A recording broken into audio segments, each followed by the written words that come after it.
오늘 저는 이 본문을 가지고 우리 기본이 중요합니다. 기본이 중요합니다. 이런 주제를 가지고 잠시 말씀을 좀 나누려고 합니다. 여러분, 기본이 참 중요하다는 사실을 우리가 요즘 절감하고 있습니다.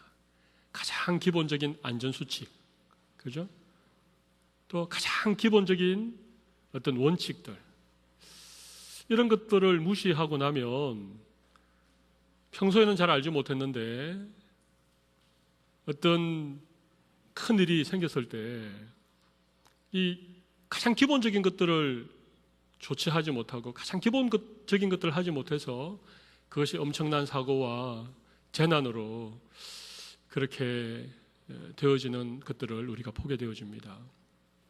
저는 운동을 굉장히 좋아하기 때문에 동그랗게 생긴 걸로 하는 건 다 좋아합니다. 축구도 좋아하고, 그 다음에 당구도 저는 좋아합니다. 목사가 왜 당구를 치나 그렇게 생각할지 모르겠지만 아무튼 당구도 아주 수준 높은 점수로 잘 칩니다. 그리고 뭐 배드민턴, 탁구, 족구, 아무튼 동그랗게 생긴 걸로 하는 건 다 좋아합니다. 골프는 아직까지 해보지 않았습니다. 근데 운동에 이게 다 급이 있는데 이런 얘기를 하더라고요. 공이 작아지면 작아질수록 훨씬 재밌다. 그런 얘기를 하더라고요. 그래서 축구공 보다가는 이 골프공이 훨씬 작아서 아마 골프가 제일 재밌는 운동이지 않을까 그런 생각을 해보는데, 근데 저는 운동신경이 좋습니다. 그래서 어떤 운동이든지 처음 하면 다른 사람이 한 2, 3개월 레슨 받은 것만큼 그냥 한 1, 2년 운동을 한 것만큼 제가 금방 잘합니다. 테니스도 그랬고 아무튼 제가 골프를 한 번도 안 해본 건 아니고요. 딱 한 번 스크린 골프라고 있습니다. 스크린 골프라고 있는데 골프 연습장인데 거기에는 이제 그물이 아니고 이렇게 스크린 사는 게 있는데 우연히 목사님들과 함께 한번 골프를 잘하는 목사님이 계셔서 하도 꼬셔서 제가 거기 한번 갔는데 드라이버라고 하는 이제 제일 처음에 장타를 날릴 때 굉장히 길고 무거운 채가 있습니다. 그걸로 이렇게 이제 처음에 치는데 그걸 저보고 한번 해보라고 하는 것입니다. 저는 운동을 잘하기 때문에 할 수 있으리라고. 근데 제가 이렇게 골프 라켓을 치는 게 또 이 클럽을 치는 법이 있더라고요. 그것도 처음 배워서 그냥 휘둘렀는데 어떻게 되겠습니까? 깡 소리와 함께 공이 맞아서 정타로 쫙 날아갔습니다. 그랬더니 거기에 있는 목사님들 전부 다 저보고 천재가 났다고, 골프 신동이 났다고. 저 뒤에 어떤 목사님이 또 했는데 그 목사님은 미국에서 공부할 때 한두 번 골프를 해보신 분이라 그러더라고. 근데 그 드라이버를 쥐고 그 조그마한 골프공을 치는데 10번을 거치죠. 10번을. 한 번은 땅을 치고 한 번은 공중으로 휙 휘두르고 10번 만에 맞추는 걸 제가 한 번 만에 맞추었습니다. 저를 앞으로 잘 보시기 바랍니다. 근데 문제는 저에게 있는 문제가 있습니다. 제가 운동신경이 있고 뭘 하더라도 배드민턴을 하더라도 금방 웬만큼 게임을 할 만큼 하고 테니스도 그렇고 다 그러니까 문제는 뭐겠습니까? 제가 지금까지 어떤 운동이든지 정식적으로 이렇게 배우는 코치에게서 정식적으로 레슨을 받아본 일이 한 번도 없습니다. 다르게 말하면 운동을 하긴 하는데 기본을 배워본 적이 전혀 없다는 것입니다. 근데 이게 말이죠. 처음에는 제가 훨씬 잘합니다. 근데 처음부터 레슨을 받고 기본부터 차곡차곡 배워온 사람들에게 나중에는 이길 수가 없습니다. 기본이 중요하거든요. 운동에는 다 기본이 중요합니다.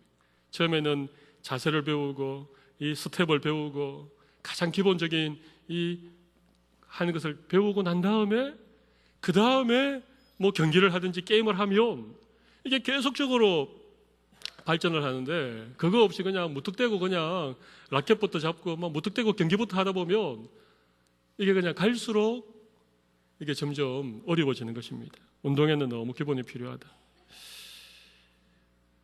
그런 걸 절실하게 느끼게 되어집니다. 운동은 자세고 운동은 기본적인 이런 어떤 기초가 너무나도 중요한 것이죠.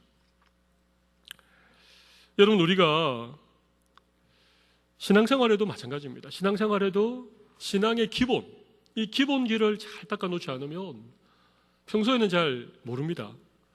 기본이 잘 닦여 있는 신앙생활과 기본이 없는 신앙생활과 다릅니다. 그런데 여러분, 어떤 신앙적인 위기가 오거나 어떤 큰 어려움이 딱 닥쳐올 때에 기본이 확실하게 있는 사람과 기본이 없는 사람은 차이가 나는 것이죠. 여러분, 이번에 이 세월호 이 침몰 참사를 우리가 겪으면서 그 꽃다운 생때 같은 우리의 자녀들이 얼마나 무서웠고 얼마나 괴로웠고 채 피어나보지도 못하고 그렇게 죽어가는 모습을 보면서 우리 참 많이 안타까웠죠. 저도 한동안 계속 그냥 가슴이 먹먹하고 그냥 눈물이 나고, 근데 그 우리의 슬픔, 그 우리의 아픔이 자꾸만 어떤 분노로 변해가는, 그죠? 그 분노로 변해갔던 이유가 뭡니까? 너무나도 기본적인 것들을 무시해버린, 20년이 다 되어진 낡은 배를 수입을 해가지고 구조를 바꾸고 말이죠. 2,500톤 실을 수 있는 그 배에다가 3,800톤을 싣고 말이죠. 중량을 속이기 위해서 균형을 잡아주는 그 균형수라고 하는 물을 그냥 다 버리고 말이죠. 그리고 이 분명히 지금 배가 기울어지고 자취할 위기가 놓였는데도 구명정을 입고 순실에서 나와서 가판으로 올라가라고 하는 그런 기본적인, 너무나도 기본적인 이런 부분들에 대해서 무시해버린, 처음에 발표가 나오는 숫자도 그냥 이랬다 저랬다, 뭐 전원이 구조됐다, 뭐 배에 탄 인원에 대해서도 숫자조차 파악하지 못하는, 이 기본 아닙니까?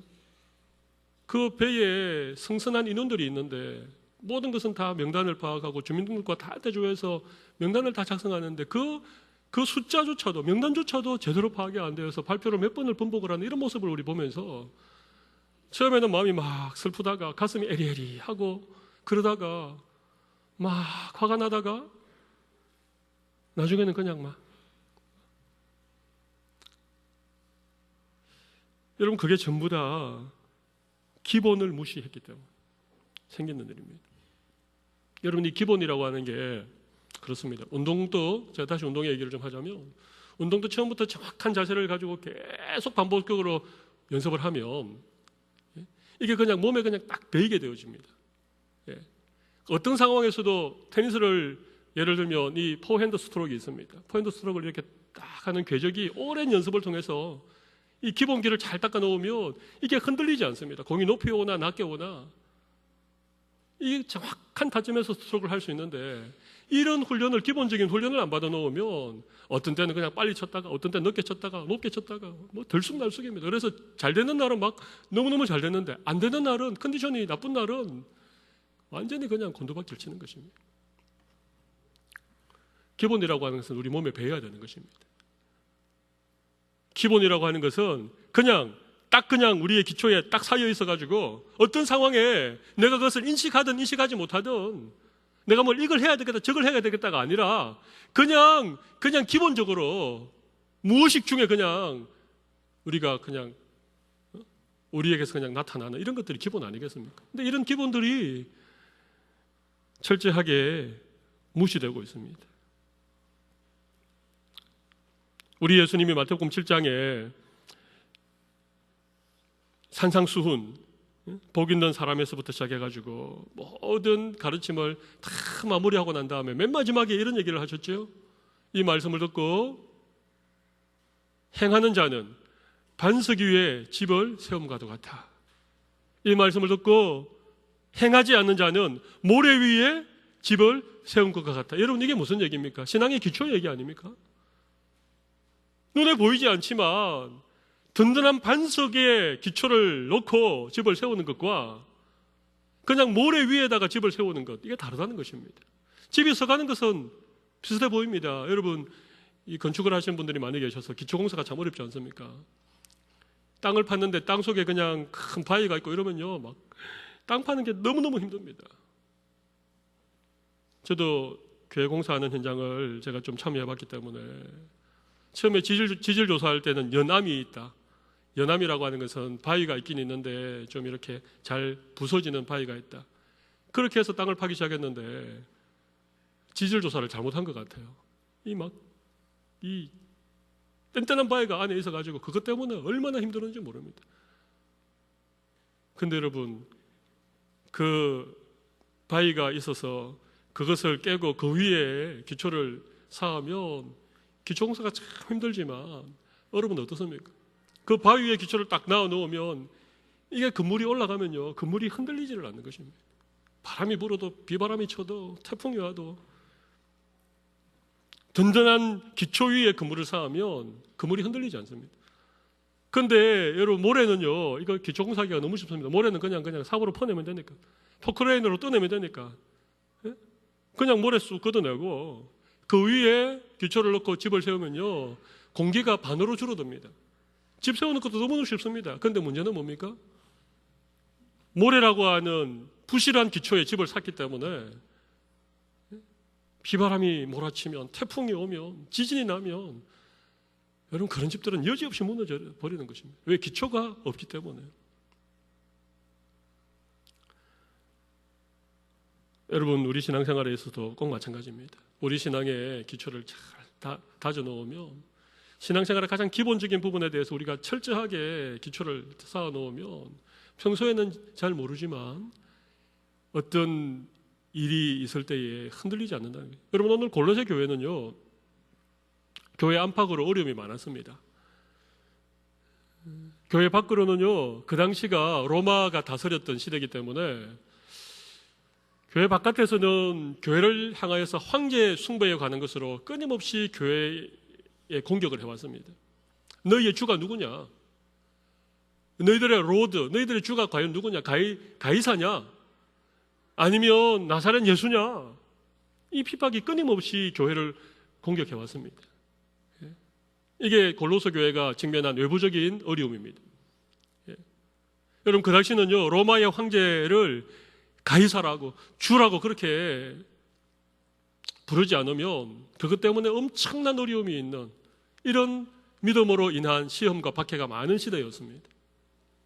골로새 교회가 직면하고 있는 어려움은 그것뿐만은 아니었습니다. 내부적인 어려움이 많이 있었습니다. 특별히 이 거짓 교사들이 다시 율법주의로 돌아가려고 하는 이런 일들이 많이 있었습니다. 다시 할례를 받아야 되고 다시 율법의 조항들을 지켜야 구원받는, 이게 율법주의 아닙니까? 그런 일들이 많이 있었습니다. 영지주의자들이 나타났습니다. 여러분, 영지주의자는 뭔가 하면요, 신비한 영적인 지식을 가져야만이 구원을 얻는다는 것입니다. 구원에 대해서 율법주의자들은 뭐라고 그럽니까? 율법주의자들은 율법을 지켜야 구원을 얻는다, 그렇게 얘기했고, 영지주의자들은 뭐라고 그랬습니까? 우리의 몸은 아무것도 아니고 우리가 영적으로 어떤 지식을, 영적인 지식을 가져야 구원을 얻는, 이게 영지주의거든요. 영지라는 말이 영적인 지식을 말합니다. 노스틱주의라고 말하는데, 그런 내부적인 이런 어떤 거짓 교사들이 교회 안에 들어왔다는 것입니다. 또 이런 것도 있었습니다. 금욕주의자들. 자기의 육체를 쳐서 금욕 생활을 하고, 영지주의자들은 육체에 대해서는 별로 인식을 하지 않기 때문에 육체의 범죄에 대해서 다스럽지 않게 여기고 영적인 지식만 좀 구원받는다 그랬고, 이와는 반대로 금욕주의자들은 철저한 금욕 생활을 통해서 구원에 이르게 된다. 이런 거짓 교사들이 교회 안에 편만히 존재하고 있었다는 것입니다. 여러분, 오늘 본문에도 그런 얘기가 나옵니다. 우리가 읽었던 본문 바로 앞에 보시면 4절에 한번 보시죠. 내가 이것을 말하면 아무도 교묘한 말로 너희를 속이지 못하게 하려 함이라. 그러니까 골로새 교회 안에 교묘한 말로 성도들을 속이는 사람들이 있었다는 얘기죠. 그 뒤에도 보세요. 8절에도 보시죠. 8절. 오늘 보면 바로 뒤에 보면 누가 철학과 헛된 속임수로 너희를 사로잡을까 주의하라. 이것은 사람의 전통과 세상의 초등 학문을 따름이요 그리스도를 따름이 아니니라. 세상의 전통과 초등 학문을 따라서 철학과 헛된 속임수로 성도들을 미혹하고 성도들을 속이는 이런 일들이 교회 안에 있었다는 것입니다. 그것이 율법주의고, 그것이 영지주의고, 그것이 금욕주의고, 심지어는 천사를 숭배하는 사람들까지 있었습니다. 천사 숭배를 하는 사람들까지. 이 골로새서를 쭉 읽어보면 외부적으로는 어떤 그 로마의 어떤 황제, 로마의 황제를 숭배해야 되는 그런 어떤 외부적인 핍박이 있었고, 교회 내부적으로는 율법주의자들과 영지주의자들과 금욕주의자들과 천사를 숭배하는 사람들이 교묘한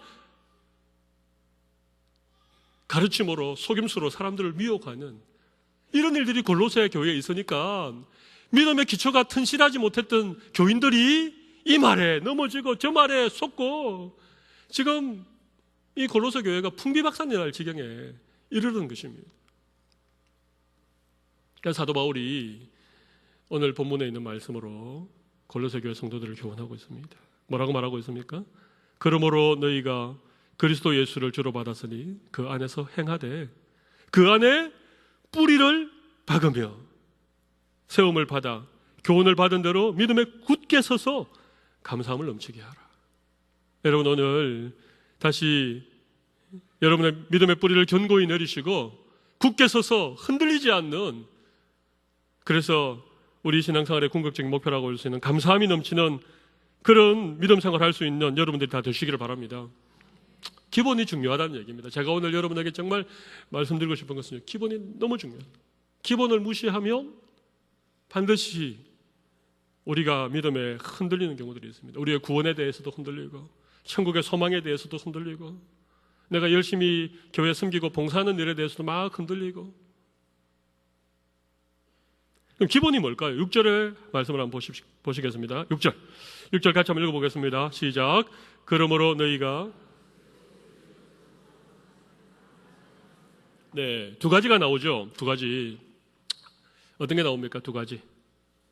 하나는 너희가 그리스도 예수를 그렇습니다. 주로 받았으니 하나하고, 그 다음에 두 번째는 뭡니까? 그렇습니다. 그 안에서 행하되. 여러분, 이 두 가지가 신앙의 기본입니다. 그리스도 예수를 주로 받는 것, 이거 하나하고, 그리고 그 안에서 행하는 거 하나하고, 이 두 가지가요 신앙의 기본입니다. 여러분, 이번에 그 세월호 침몰 사고 배후에 그 유병현이라고 하는 아주 나쁜 사람이 있습니다. 이 사람은요, 예전에 오대양 사건에도 이 사람이 연루가 되었는데 교묘하게 빠져나갔습니다. 이 사람은 이단의 괴수입니다. 이단의 괴수. 앞으로 철저하게 파헤쳐지면 어디까지 지금 나올지 모르겠는데 이 사람이 구원파입니다. 여러분, 구원파는요 이단입니다. 이단이라고 말하는 것은요, 이단이라고 말하는 것은 다를 이자의 끝단자, 끝이 다른 것을 말합니다. 결론이 다른 것을 이단이라고 그럽니다. 그런데 비슷합니다. 그래서 유사기독교라고 얘기하고 영어로는 허러시라고 하는데 비슷하다, 그런 의미를 가지고 있습니다. 그런데 끝은 다릅니다. 그들이 예수를 얘기합니다. 그들이 성경을 얘기합니다. 뭐 그들도 교회라 그러고 목사라 그러고 다 하는데 결론은 완전히 다릅니다. 그게 구원파입니다. 그래서 이단이라고 그럽니다. 기독교가 아닙니다.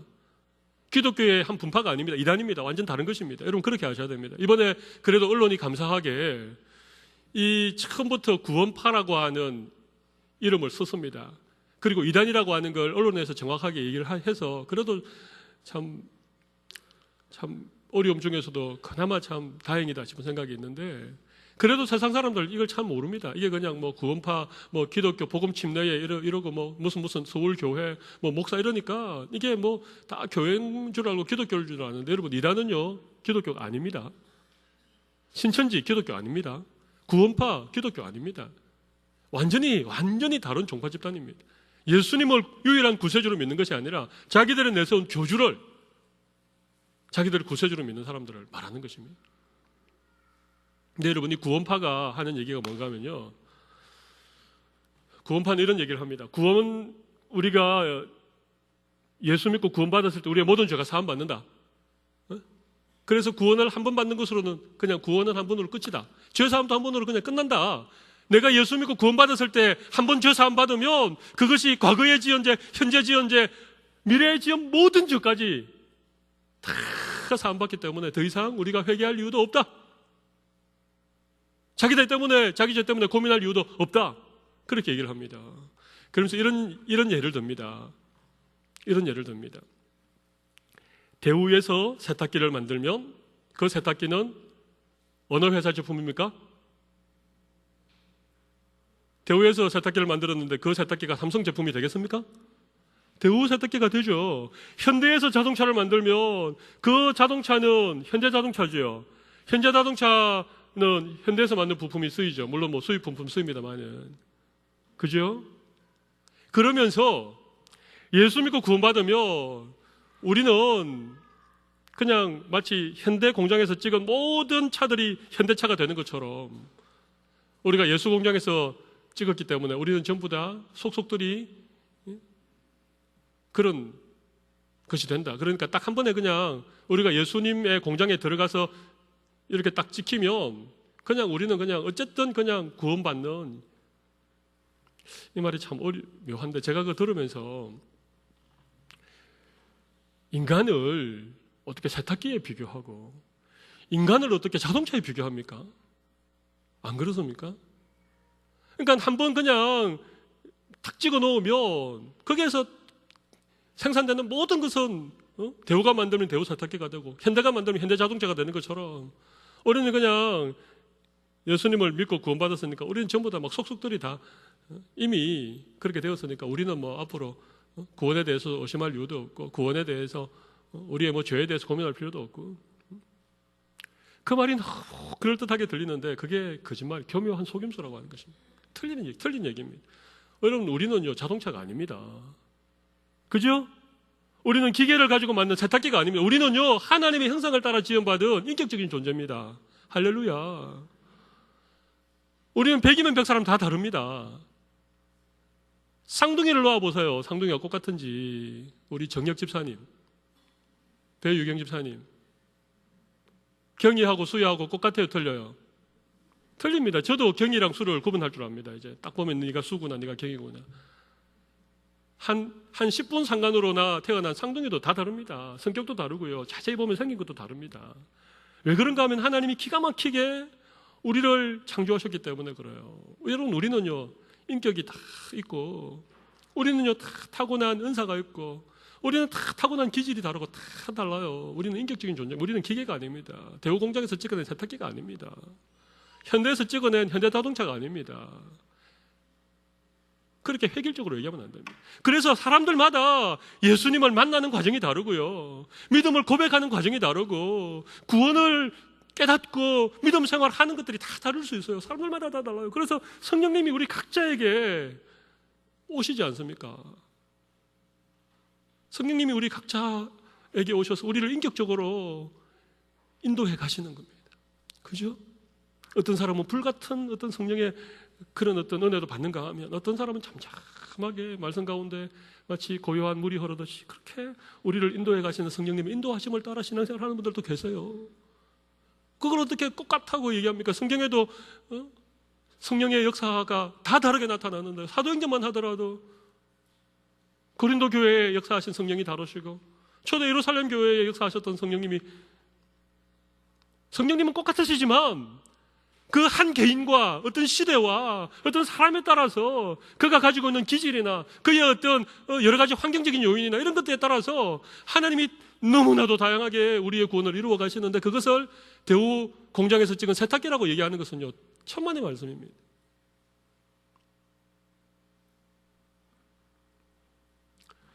그리스도를 너희가 그리스도 예수를 주로 받았다라고 하는 것은 똑같습니다. 우리 모두는요 예수님이 우리의 구주이심을 믿습니다. 이 믿음에 대해서 이견이 있는 사람이 있습니까? 나는 예수님이 구주라고 하는 사실에 대해서 생각이 다릅니다. 이런 분 계십니까? 아무도 안 계시죠? 우리의 유일한 구원의 길은 예수님이 나의 구주가 되는 것을 믿는 것입니다.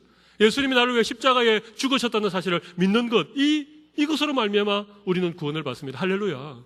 그러나 여러분들이 구원을 깨닫는 과정, 또 구원의 은혜를 입고 그 구원을 확신하게 되는 과정, 흔들렸던 우리의 믿음들이 정말 굳건한 믿음에 서게 되는 과정은요, 여기 계신 분들이 다 달라요. 어떤 분들은 부흥회 가서 말씀 듣다가 은혜 받아서 믿어지는 분도 계시고, 어떤 분은 내가 언제 예수님을 구주로 영접했는지 아무리 생각해도 모르는 듯이, 진짜 요한복음 3장에 우리 예수님과 니고데모의 대화처럼 바람이 임의로 불어서 임의로 지나가는 것처럼 그것을 알지 못하되 성령으로 난 사람은 그러다, 그런 어떤 구원의 확신을 가진 사람도 여기 계시잖아요. 어떤 사람은 죽다가 그냥 다 포기했는데 그냥 죽다가 하나님 은혜로 살아나서 그때 일이 내 신앙의 간증이 되어서 그때부터 예수님이 내 구주라고 하는 것을 평생도록 믿음으로 고백하는 분 계시지요? 안 계십니까? 다 달라요. 다 구원에 이르게 되는 것도 다 다르지만 한 가지 중요한 것은 예수 그리스도 그분이 나의 구세주가 된다. 이 사실을 믿으시기 바랍니다. 근데 여러분, 구원파는요, 우리의 구원을요, 현대 자동차 공장에서 찍어낸 자동차라고 얘기를 하니까 말이 됩니까? 이게 기본입니다. 또 한 가지는요, 그 안에서 행하라는 거. 여기 행한다는 말은 산다는 얘기입니다. 우리가 그리스도 예수를 주로 받았으니 그 안에서 행하라는 말은 이제는 그 믿음 안에서 우리가 살아야 된다는 것입니다. 구원받은 성도들의 삶이 반드시 따라오게 되어 있습니다. 할렐루야. 우리가 행위로 구원받는 것은 아니죠. 오직 예수님의 구속의 은혜로만 구원받는 거 믿으십니까? 우리가 믿고 구원받았기 때문에 이제 우리에게는 뭐가 따라와야 됩니까? 행함이 따라와야 됩니다. 삶이 따라와야 되는 것입니다. 내가 예수 믿고 구원받았는데 여전히 옛날의 죄된 생활을 되풀이하고 있다. 여러분, 그거 가능합니까? 삶이라고 하는 것은 상태를 얘기하는 것이 아닙니다. 온전함 혹은 성화라고 얘기할 때 어떤 상태를 얘기하는 게 아니고, 따라해 보십시오. 과정을 얘기합니다. 과정입니다, 과정. 그러니까 우리가 예수 믿고 구원받고 난 이후에 행함이라고 하는 거, 삶이라고 하는 건 뭔가 하면 과정을 얘기해요, 과정. 예수 믿고 구원받았다고 하루아침에 사람이 바뀌지 않지요. 간혹 그런 사람들이 있습니다. 그런 사람들이 막 간증을 하기 때문에 내가 옛날에는 막 살인자였고 무기수였고 막 죄질이 아주 나쁜 그런 못된 사람이었는데 예수 믿고 내가 어느 날 바뀌었습니다. 내가 이렇게 바뀌었습니다. 그렇게 얘기하는데 그 사람들 간증하고 나서 또다시 죄를 지을 가능성이 있습니다. 그러니까 성화라고 하는 것, 예수 믿고 난 이후에 삶이라고 하는 것은 상태가 아니고 과정을 말해요. 과정. 우리가 조금씩 우리의 믿음이 성장함에 따라서 우리의 인격이 변화되고 우리의 삶이 성숙해가는 과정입니다. 과정. 공사 중 아시죠? 공사 중. 아직까지 완성되지 않았지만 여전히 미완성이고 여전히 불편한 구석이 많고 여전히 죄된 모습들이 많지만 예수 믿고 난 다음에는 반드시 이 성화의 과정을 우리가 거쳐가는 이 과정을 예수 믿고 난 이후의 삶이라고 얘기하는 거예요. 이 두 가지는 균형을 이루어야 돼요. 구원받은 사실, 구원받고 난 이후의 삶. 그런데 이것을 기본을 무시하면 어떻게 됩니까? 구원받처럼 구원만 강조하는 거예요. 구원받으면 끝이다. 구원만 받으면 모든 것은 게임 끝이다. 이건 구원만 강조하기 때문에 생기는 폐단입니다. 또 하나는요, 구원과 상관없이 삶만 계속 얘기하면요, 이건 세속적인 윤리가 되는 거예요. 이건 세속적인 윤리가 됩니다. 그리고 그건 자칫 잘못하면 하나님의 은혜로 구원받는 것이 아니고 인간의 행위나 노력으로 구원을 받을 수 있다라고 하는 아주 잘못되어진 구원관에 빠지게 되는 것입니다. 이 두 가지의 기본을 무시하면 이런 폐단이 생기는 거죠. 두 가지가 뭐라 그랬습니까? 하나는 그리스도 예수를 주로 받는 것, 우리의 구원. 그 다음에 그 안에서 행하는 건 뭡니까? 구원받은 이후에 우리의 어떤 삶의 과정, 성화의 과정. 이 두 가지는요, 우리 신앙의 기본입니다. 이 기본을 우리가 만약에 무시하면 여러분, 그 다음에는요, 문제가 많이 생기게 되는 것입니다. 우리의 어떤 삶에서 찾아오는 어떤 죄의 문제, 어떤 고난의 문제, 이런 모든 것들이 우리에게 다가올 때마다 내가 예수 믿고 구원받았다라고 하는 사실을 우리가 잊어버리면 뭐가 흔들리겠습니까? 우리 구원이 막 그냥 요동치게 되는 것입니다. 내가 좀 열심히 식어지고 내가 어떤 실수로 어떤 죄를 짓고 그러다 보면 어디까지 우리 믿음이 흔들리는가 하며 야, 내가 구원을 못 받는가? 제가 물어보겠습니까?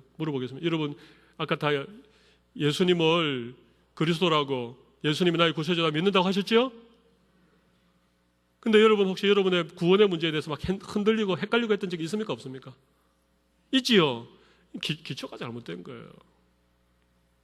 자꾸 우리 속에 무슨 우리가 뭘 열심히 신앙생활 잘해야, 내가 남들보다 좀 선하게 살아야, 내가 교회 봉사도 많이 해야 우리가 구원받는 것이로 여러분들이 잘못 알고 있기 때문에 그렇다니까요.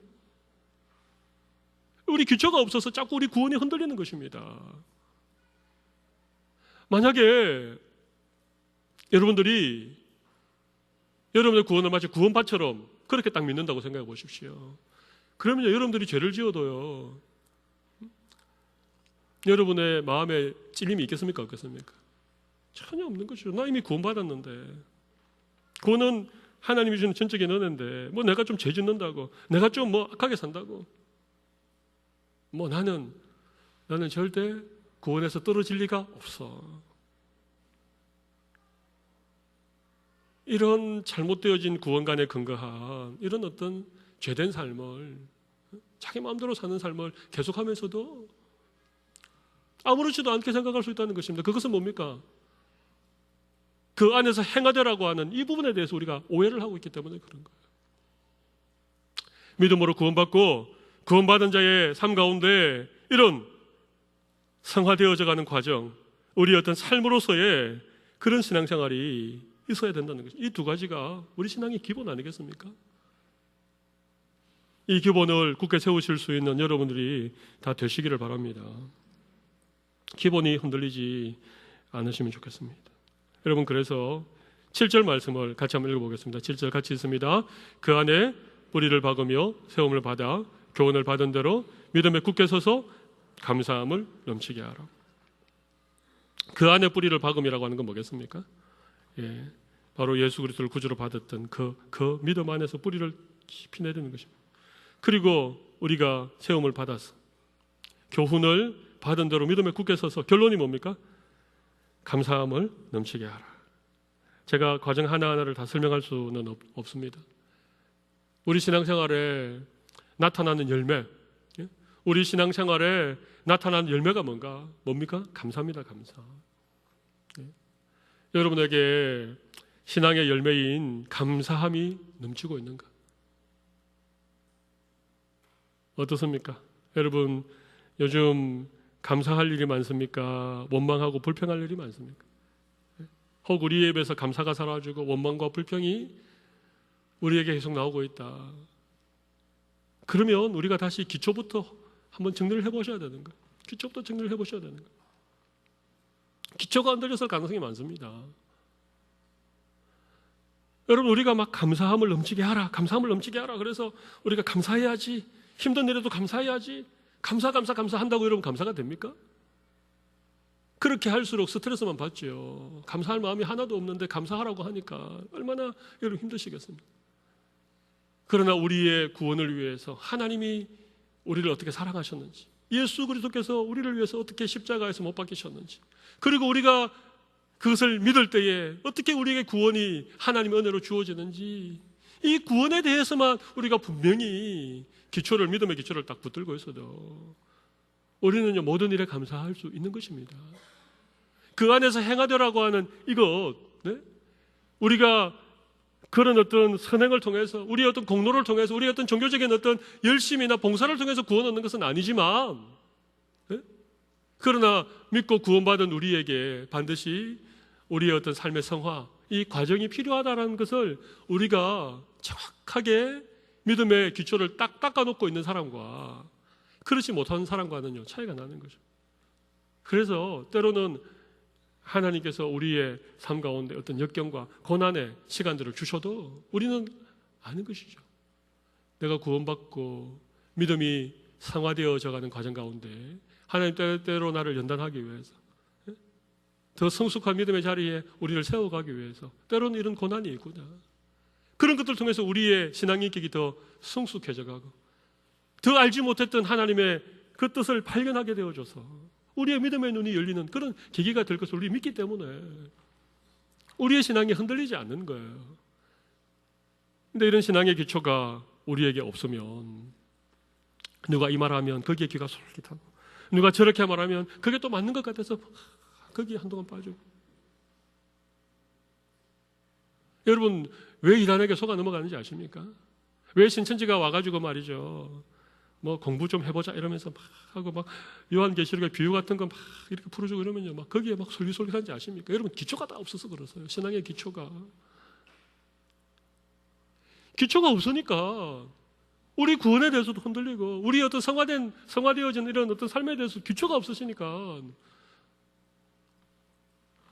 그러면 기초를 어떻게 쌓아야 되겠습니까? 우리 신앙의 기초를 어떻게 만들어 가야 되겠습니까?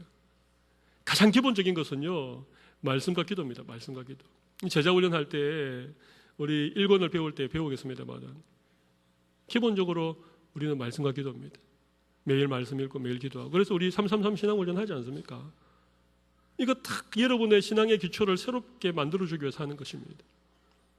또 한 가지 신앙의 기본은요 하나님을 예배하는 삶입니다. 예배하는 삶. 주일날 오전과 오후에 하나님을 예배하는 이 시간, 이게 여러분 신앙의 기초입니다. 주일 성수, 이거 신앙의 기본입니다. 이 신앙의 기본을 무시하고 내가 신앙적으로 성장하겠다, 내 신앙의 뿌리가 흔들리지 않겠다, 여러분 천만의 말씀입니다. 교회 봉사하는 것, 헌금 생활하는 것, 여러분 다 기초입니다. 기초를 잘못 배워놓으면요 가면 갈수록 힘들어져요. 저도 테니스를 한 30년 정도 쳤는데 기초를 안 배우고 저를 가르쳐 주셨던 목사님이 저를 바로 데리고 학교 운동장에 가서 라켓을 들고는 그냥 공 넘기는 것부터 시켜주시는 바람에 제가 기초를 잘못 배워가지고요. 테니스 라켓 잡는 법이 그립이라고 합니다. 그립. 이스턴 그립과 웨스턴 그립이 있는데 이 그립부터 라켓을 잡는 것부터 배워야 되는데 잡는 것을 그냥 내 마음대로 자꾸 쳐놓으니까, 내 마음대로 그냥 자꾸 편한 대로 쳐놓으니까 맞을 땐 잘 맞는데 안 맞을 때 하나도 안 맞는 거예요. 포핸드 스트로크는 잘하는데 백으로 오는 거 하나도 안 맞는 거예요. 그냥 이렇게 치고 나면 공이 붕 떠가지고 상대방이 공격하면은 그립이 있거든요. 라켓은 이게 기본이거든요. 여러분들이 신앙의 기본을 안 세워놓으면요 앞으로 이런 속임수, 헛된 철학, 사람들의 전통, 교묘한 말, 여러분 이런 것들이 우리한테 오면요 우리는 그냥 넘어지게 되는 것입니다.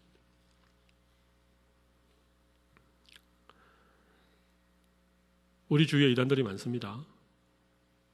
그리고 우리의 삶 속에도 우리를 유혹하는 수많은 그런 어떤 일들이 많이 있습니다. 오늘 다시 신앙의 기본을 점검할 수 있는 여러분들이 되시기를 바랍니다. 그리스도 예수를 주로 받았다라고 하는 이 구원에 관한 분명한 기초, 그리고 그 안에서 행한다라고 하는 구원받은 이후에 우리의 어떤 삶, 우리의 어떤 성화의 과정, 이 과정에 대해서 여러분들이 분명한 기초를 쌓으십시오. 그리고 주일 성수, 말씀과 기도, 그리고 가장 기본적인 신앙생활들을 여러분 계속해서 반복하십시오.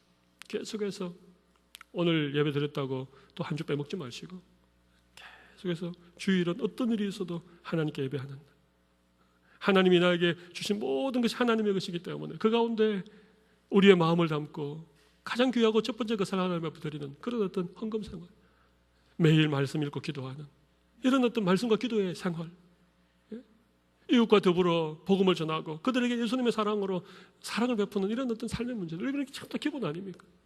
이런 기본 기도를 우리가 계속해서 갈고 닦아가면 여러분 흔들리지 않는 그런 신앙에 우리가 딱 세워지게 되는 것입니다. 그리고 그런 신앙의 열매는요 감사입니다. 감사. 어떤 상황에서도 우리의 인생에 일어나는 모든 사건들이 말씀으로 해석이 되어지고 그것이 구원을 이루어 가시는 하나님의 놀라운 섭리라고 하는 것을 우리 스스로 깨닫게 되어지고 그것이 해석이 되어지니까 어떤 상황 속에서도 감사의 제목을 찾아서 하나님 앞에 감사가 넘치는 인생, 그런 인생을 살아갈 수 있는 은혜를 하나님께서 우리 모두에게 주시기를 바랍니다.